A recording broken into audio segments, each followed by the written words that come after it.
Hey, what's up? Edward Reap here. I just wanted to say that I've completely abandoned the idea of going on hunger strikes or anything like that, like not drinking water or whatever, as a way to protest the Hoboken mask mandate. The truth is that I'm a coward, and I never had any intention of actually successfully going through with any kind of serious, peaceful protest where I'm like not eating or drinking for an extended period of time. It's just too difficult, and I didn't want to risk any actual damage to health or job or life. Yeah, the truth is I'm a coward. And I realize that cowardice is actually very, very commonplace at the individual level. Most of the great, brave actions that have happened throughout history happened when people were in groups. Like in wars, for instance. You get a bunch of people together and they're able to fight a war because they're together, and you have that communal bandwagon effect, or that sense of like, we're in this together, so you don't feel as alone doing something really risky or really intense.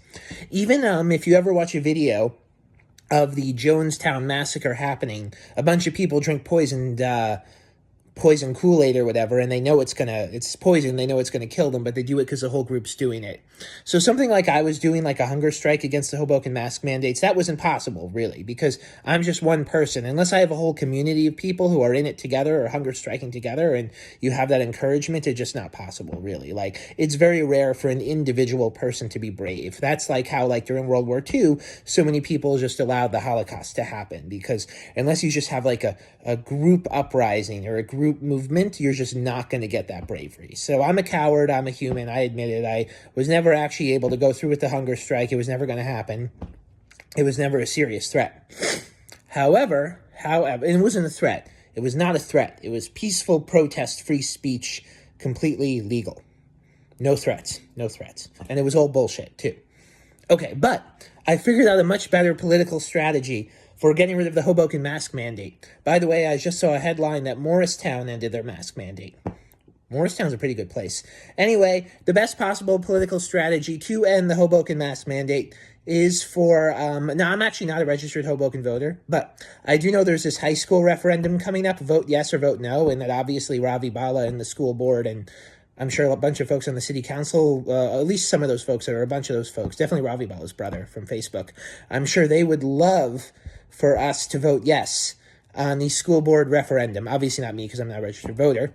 And get Hoboken a fancy schmancy awesome high school, which I don't really care either way. But I do know that it sounds like a great political strategy for Ravi Bala would be to end the mask mandate within the next few days before the high school referendum to build a lot of goodwill. And then a lot of people who hated him because of the mask mandate and were going to vote no just to spite him won't do it. And maybe they'll vote yes out of gratitude.